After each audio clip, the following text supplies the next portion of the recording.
Last तक देखो, बहुत सरस्वती मजा जी आएगा। और उनकी बहू रश्मि के बीच एक दिन बहस छिड़ जाती है। आखिर किसका काम ज्यादा आसान है, बहू का या सास का? माँ जी, सास को काम ही क्या है, आपके सारे काम उंगलियों पे तो हो जाते हैं। कुछ भी। हाँ, हिसाब तो उंगलियों पे ही हो जाता है ना। अरे बेटा, ऐसा सिर्फ अभी लगता है। जो मुझे करना पड़ता है ना, वो तुझे करना पड़े तो समझ आएगा कि असली काम का पहाड़ कैसा होता है। ठेले बराबर वजन भी नहीं है आपके काम में। हर बात पहाड़ों के वजन की कर रही हैं आप।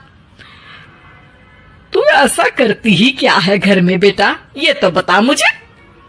मैं थोड़ी ना कुछ करती हूँ, सब जादू से हो रहा है इस घर में। अरे एक दिन मेरा काम करोगी तो समझ आएगा। Okay okay, shut up. कल से मैं घर के काम करूंगी और तू मेरी जगह हर चीज का हिसाब रखना, ठीक है? ठीक है, ये भी कर लेते हैं। ये सास बहू की डील के बारे में रश्मि के पति अमन को नहीं पता था और ना ही अमन के पिताजी सुरेश जी को। पर गेहूं के साथ साथ जैसे घुन भी पिस जाता है, ये दोनों भी पीसने वाले थे। सुबह अमन उठकर रेडी होता है ऑफिस जाने के लिए, तो पता है उसके कपड़े नहीं निकले हुए हैं। अरे रश्मि, तुमने मेरे कपड़े नहीं निकाले? अपनी माँ से पूछो ना, उन्हीं का काम है ये। अमन अपनी माँ के पास जाता है। अब मेरे कपड़े आज आप देने वाले हो क्या माँ? हाँ, देना तो मुझे ही चाहिए, पर तेरी बहू ने कपड़े धोने ही नहीं डाले, तो कोई भी धुला हुआ कपड़ा नहीं है बेटा। हैं? ऐसा क्यों?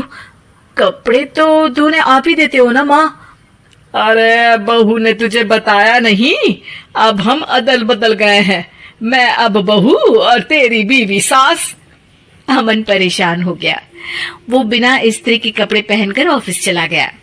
सरस्वती जी अपने घुटने के दर्द के कारण झुककर घर साफ नहीं कर पा रही थी और ना ही खाना बनाना याद रख पाई। उधर रश्मि पहले ही दिन घर की चाबी घुमा चुकी थी और 300 रुपए का हिसाब अलग नहीं मिल रहा था। पर दोनों का ही घमंड कैलाश पर्वत से भी बड़ा था और दोनों ही खेमे एक दूसरे की बात मानने को बिल्कुल तैयार नहीं थे। शाम को जब सुरेश जी और अमन खाना खाने बैठते हैं तो सरस्वती जी उनके सामने गाजर और पपीते लाकर रख देती हैं। अरे माँ, ये क्या है? ख्याली पुलाव के साथ सलाद। माँ जी खाना बनाना भूल गई लगता है। अरे एक एक चमन्नी का हिसाब है मेरे पास, खाना बनाना कैसे भूल जाऊंगी? ये तो मैंने पढ़ा था कि फल फ्रूट खाने से सेहत अच्छी रहती है, इसीलिए ये ले, एक फल खा ले। रात को सुरेश जी और अमन अपनी मीटिंग बिठाते हैं अकेले में। बाबूजी, इनकी लड़ाई के कारण ना हमें ठीक से खाना मिल रहा है, उल्टा घर के सारे काम रुक गए हैं। हाँ बेटा, 2 भैंसों की लड़ाई में बेचारे खेत के पौधों का भी नुकसान हो रहा है। पर पापा, क्या बताऊं आपको, मैंने माँ को इस महीने की 2 तारीख को बिजली के बिल के पैसे दिए थे। आज बिल भरने के लिए मांगने गया तो पता चला कि रश्मि उन पैसों से गैस सिलेंडर ले आई।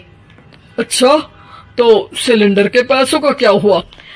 सिलेंडर के तो कोई पैसे नहीं थे बाबूजी, हमारे घर पर गैस की पाइपलाइन लगी है ना। बेटा, इन दोनों का कुछ करना पड़ेगा, नहीं तो अपने घमंड के चक्कर में पूरा घर बर्बाद कर डालेंगे ये दोनों। अमन और सुरेश जी काफी सोच विचार के बाद एक निष्कर्ष पर पहुंचते हैं।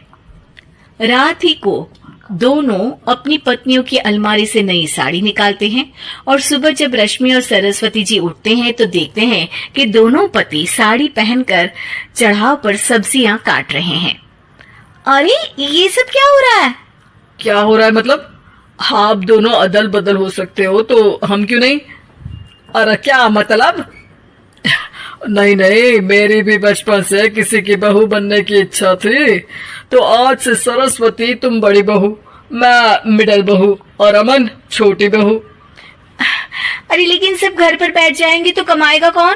ये घर कैसे चलेगा? अब वो तो भैया या बाकी लोग जाने, अब हमने भी अदल बदल कर ही लिया है तो कुछ नहीं हो सकता। रश्मि और सरस्वती जी को समझ में आ जाता है कि उन दोनों की आपस की डील की वजह से इन दोनों को बहुत तकलीफ हो रही है और उनके ईगो ने दूसरों को कितनी यातनाएं दी है। अब असल में माँ जी आप सही थी, सास बनना बहुत मुश्किल है। अरे हाँ बेटा, और तू भी, मुझसे तो नहीं हो पाया सब घर के काम, वापस बदल ले क्या? हाँ हाँ बिल्कुल माँ जी, और अब आप दोनों भी बदल लीजिए, कोई आ गया तो आप दोनों को देखकर क्या सोचेगा। अच्छा है, आप दोनों के समझ में ये बात तो आई। मैं फटाक से कपड़े बदल लेता हूँ। अरे रुक जा बेटा, एक फोटो ले लेती हूँ तेरी। मेरी बेटी होती तो तेरे जैसी